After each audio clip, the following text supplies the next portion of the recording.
We see these little bottles everywhere, right? They promise us calm or focus or a burst of energy, but what is an essential oil, really? Today, we're going to peel back the label and explore the incredible journey of these scents, from a plant's will to survive all the way to the complex chemistry that fits inside a single tiny drop. Let's dive in. It's so easy to just think of them as nice smells, But what if I told you that every single drop in this bottle is actually a piece of a plant's life story? It's its defense system, its way of finding a partner, its secret to healing itself. To really understand what's inside, we've got to go back to the source and ask a really basic question. Why do plants even bother making these oils in the first place? And that, right there, is the key. These potent aromatic compounds, well, they weren't made for us. They are a plant's own sophisticated toolkit for survival, and they serve 3 absolutely critical functions. First up, protection.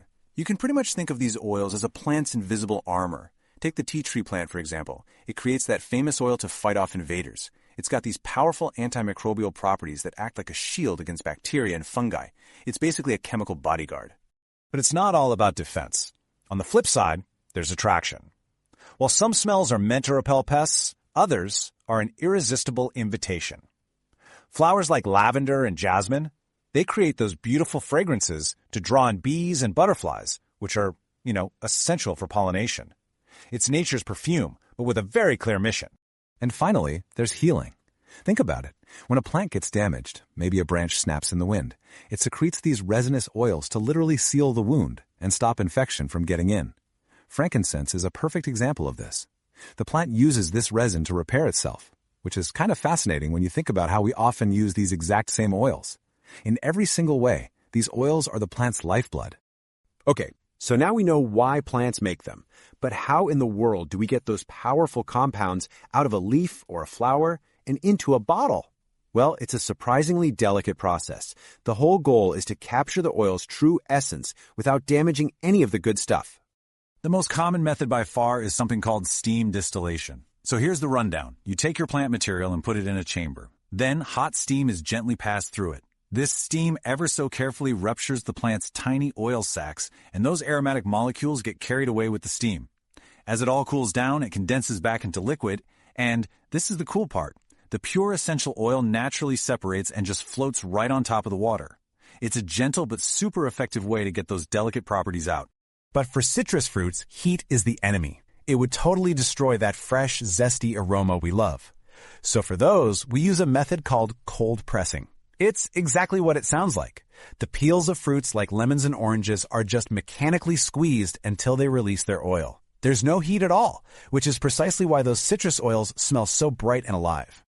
So just to quickly recap those 2 main methods, you've got steam distillation, which uses gentle heat and is perfect for things like flowers and leaves. And then there's cold pressing, the heat-free method that's just for citrus peels. The end goal for both is exactly the same. Get the purest, most potent oil possible. All right, now that we have the oil, let's zoom in. Way in. At a microscopic level, every essential oil is this complex symphony of naturally occurring chemical compounds. This unique chemical profile is the blueprint. It's what gives each oil its signature smell and its special properties. This table kind of shows us the building blocks of both scent and sensation. For example, that bright, happy smell you get when you peel a lemon, that comes from a group of compounds called terpenes. Or that deeply relaxing feeling you get from lavender, you can thank esters for that. The spicy warmth of clove comes from phenols, and that sharp, get-focused scent of rosemary, that's from ketones.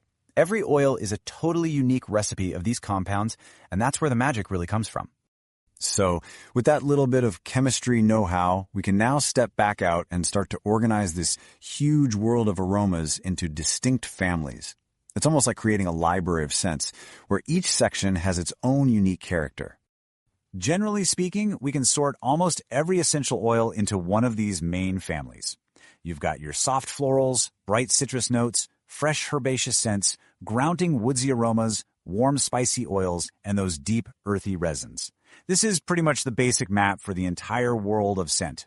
And here's a quick look at their personalities. Florals like lavender are typically soothing. Citrus oils like lemon are your energizers. Herbaceous scents like peppermint just feel so fresh and clean. Woodsy oils, think cedarwood, are all about feeling grounded.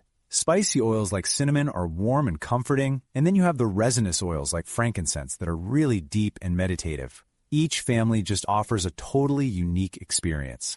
So from a plant's basic survival instinct to the delicate art of extraction and the complex chemistry packed inside, we've really seen what's in the bottle. It just reminds us that every single drop really does carry the power, the history, and the wisdom of the plant it came from. So the next time you open a bottle of essential oil, what story will you smell?